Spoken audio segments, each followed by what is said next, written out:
Good morning, one and all. This is Dr. Diana. Welcome to session 21 on modern software engineering. We have completed unit 5 and we have done with the revision of unit 4 and 5. Now it's time to revise the previous units. We'll start with 3 and then on to 2 and then we'll revise 1.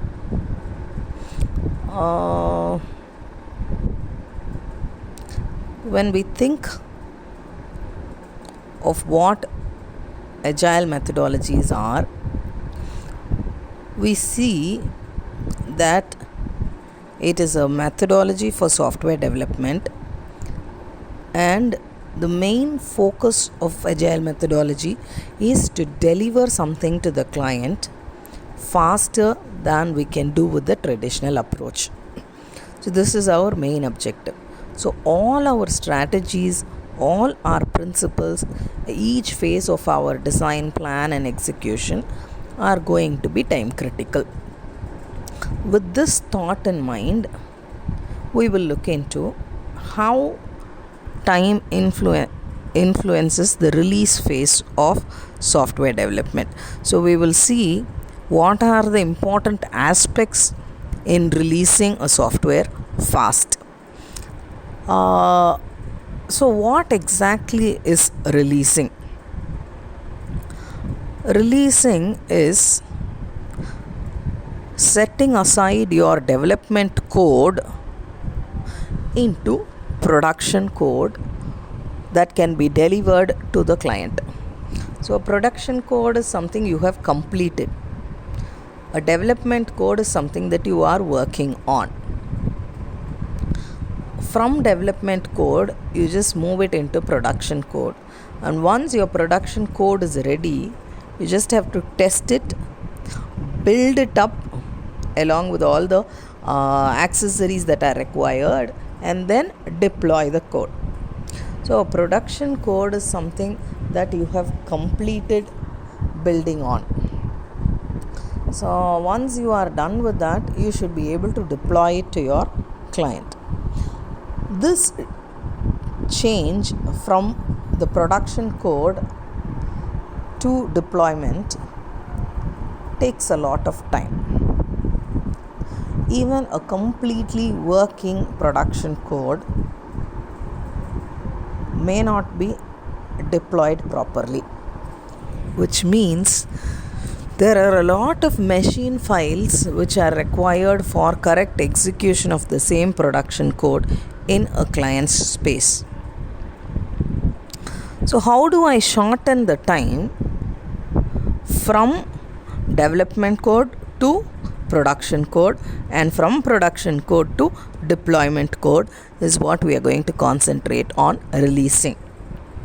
So we will follow some methodologies that help us reduce that time from development code to production code to deployment code.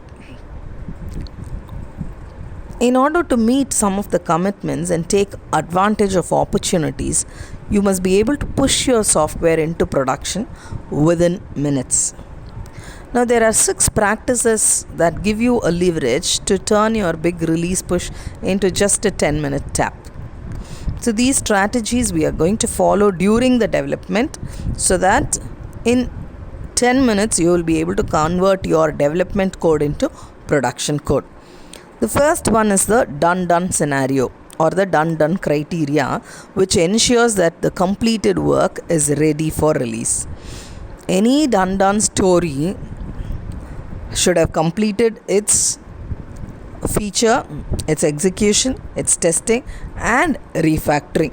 So all of these aspects are taken into account before you call a story as done. So once it is done, it is ready for release. The second one is a no bugs scenario. A no bugs scenario allows you to release your software without a separate testing phase, which means you need not allot time exclusively for testing of your software. Once your production code is ready, it means it is already ready for release. The next one is the version control. This version control allows team members to work together without stepping on others' code, or without overlapping or without modifying someone else's code. Because teams work parallelly in agile environments, it is difficult to maintain multiple versions of code. So we will understand in Unit 3 what are the major methods used for controlling of versions in agile environments. The next practice we will use is a 10-minute build. It builds a tested release package in under 10 minutes. Or in under 10 minutes, I should be able to gather up all the machine files and the required middleware files to convert the production code into deployment code. We will look into some of the automated tools available for these 10-minute builds. Then we have the continuous integration principle, which prevents a long risky integration phase. So as and when modules are completed, they get integrated to a larger piece of code. So as this process is done continuously, you don't have to separately allot a space for integration of various modules. The next aspect is the collective code ownership. This allows the team to solve problems no matter where they may lie.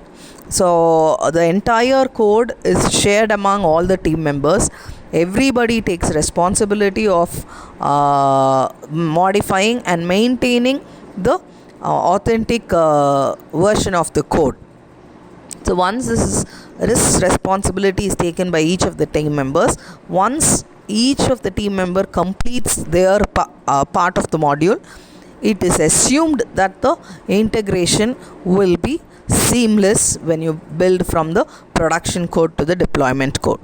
And the last one is the post hoc documentation, which means you complete your entire development and then add your documentation to it, which is quite challenging. And to do this, the first thing when we plan for releasing, these are some of the strategies we will have to adopt during our development and the design itself. Now, when we plan for that, we are going to use something called as a mini etude, also called as the releasing mini etude. This is nothing but some index card and a planning board that can help us guide through our release versions. Now, this looks like a simple index card. It mentions that the pre-release testing and fixing will take about 2 to 18 weeks, 6 weeks on an average. So this is the time frame which we are going to stick to during our releasing. Now, the purpose of this etude is to examine pushing software into production. As you start developing, the earlier you push them into the production code, the earlier you will be able to deliver your code. And we can use it to create a map of all the steps involved in releasing the software. Even if you are not currently using XP, you may still use this mini etude process. It's just a way of planning your modules. Conduct this etude for time boxed half an hour every day for as long as it is useful. So this might give a motivation to all the people who are involved in the project so that they'll deliver their best during the deadlines. And expect to feel rushed by the deadline at first. If the etude becomes stale, discuss on how you can change it to make it more interesting. You will need some red, green index cards and an empty table or a magnetic whiteboard for value stream map and writing implements for everyone. So this will help you identify what each of the member in the group will be doing. So when you start planning for the mini etude, it's a stepwise procedure. So the first step when you start by forming heterogeneous pairs. So it should be a programmer with a customer or a customer with a tester, like that. So depending on the job description, you form some heterogeneous pairs, and every day when you do this mini etude, you ensure that you choose a different partner every day. And the second step is a time boxed step. So you allot only 10 minutes. So everything should be done within that 10 minutes only. So within this 10 minutes, you form the pairs and consider all the activities that has to happen between the time someone has an idea and when you can release it to the real users or customers. count as an iteration as one activity, and group together any activities that take less than a day.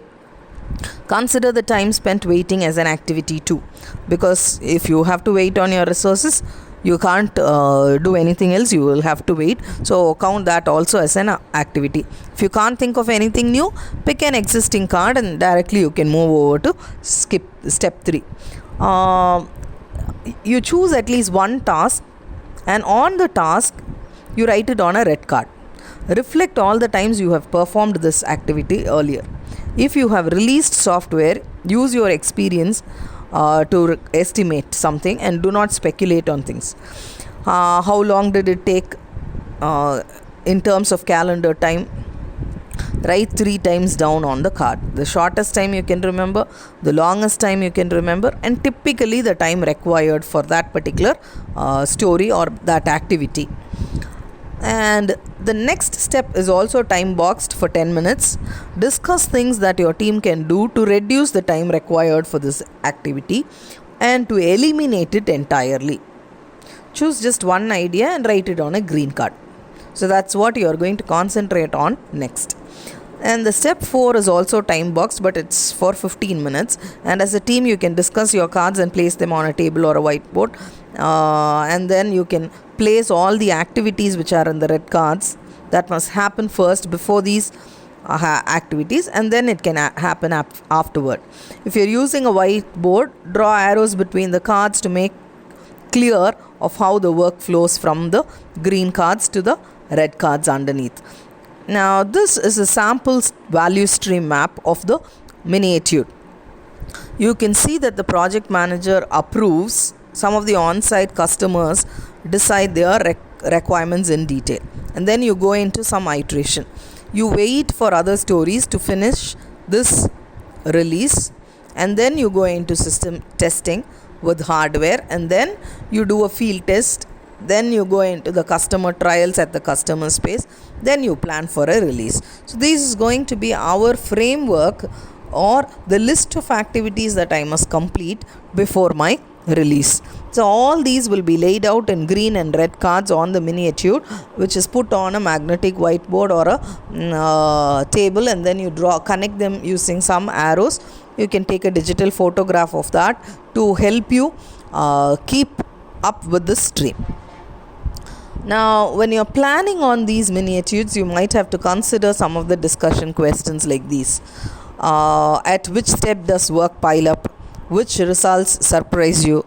Who is the constraint in the overall system? How can you improve the performance of the overall system? Are all the green cards with ideas you'll be able to adopt now? And if you have some idea that you can't adopt, where do you expect them to accommodate? And all these can be questions that you can raise up during your discussions when you come up with your miniature every day. And once you are able to think of all these questions, it helps you prioritize your activities and then plan for which one should be performed first and then next. So you are able to sort out your list of activities and then find out members in the team who will be able to do it best. And once you have completed your miniature, for each of the story that you develop, you need to concentrate on the done criteria, which will be the first step in getting your release done. So when you're done with the production code, the team agrees on and displays prominently somewhere in the team room a list of criteria which must be met before a product increment or often a user story is considered as done. Failure to meet these criteria at the end of a sprint normally implies that the work should not be counted towards the sprint's velocity, or unless the story is done at that particular iteration, I can't count this story as completed in that particular iteration, so that your velocity doesn't sprint badly. A term often used by teams to mean the work performed during the sprint is really done to the point where the customer would think that the work is completely done, completed, and potentially deliverable. Teams that use done often use the term done to mean we did as much as work as we were prepared to do. Now, once this is ready, we call it as the production ready software. To have this production ready software, you should be able to deploy the software at the end of the iteration. A completed story isn't a lump of integrated untested code. It is ready for deployment. That's the idea behind when we say done. So partially finished stories result in hidden costs to your project. So do not count partially finished stories as done in any of the iterations. When it's time to release, you will have, if you count partially finished stories, then you might have to address to a lot of unpredictable work by the end during release. So unless it is completed, don't count them as done. This when you count it, it also destabilizes your release and it prevents you from meeting your commitments. So do not consider anything as done until it is completely ready for deployment. And this could be used as a checklist for showing any story completion criteria on the iteration planning board. Now these are some of the things which are to be checked before we deploy. The first one to be checked is the testing at all levels. Unit integration and customer tests should be finished. It should be a well written code and it should be well designed, which means the code is refactored to meet the team's own satisfaction. Then you have to complete its integration and you should see that your bit of code works seamlessly with the other modules earlier developed. Then you will have to come up with a build that includes any new modules that you have developed in this current iteration, and then installs. Install is nothing but a complete installer package that you can come up with before the deployment is ready. Then you concentrate on how to migrate from the development platform to the deployment platform, and then this should also be reviewed by the customers and see to that it meets their expectations. And once you have done all of these, you also ensure that all bugs have been identified and fixed, and the customers have accepted that as your deliverable. So all these are part of the checklist to make sure that you have your production software or your software ready for production. With this, we will close for today's session. In the next section, we will be seeing more on more about other releasing strategies. This is Dr. Diana signing off. Thank you.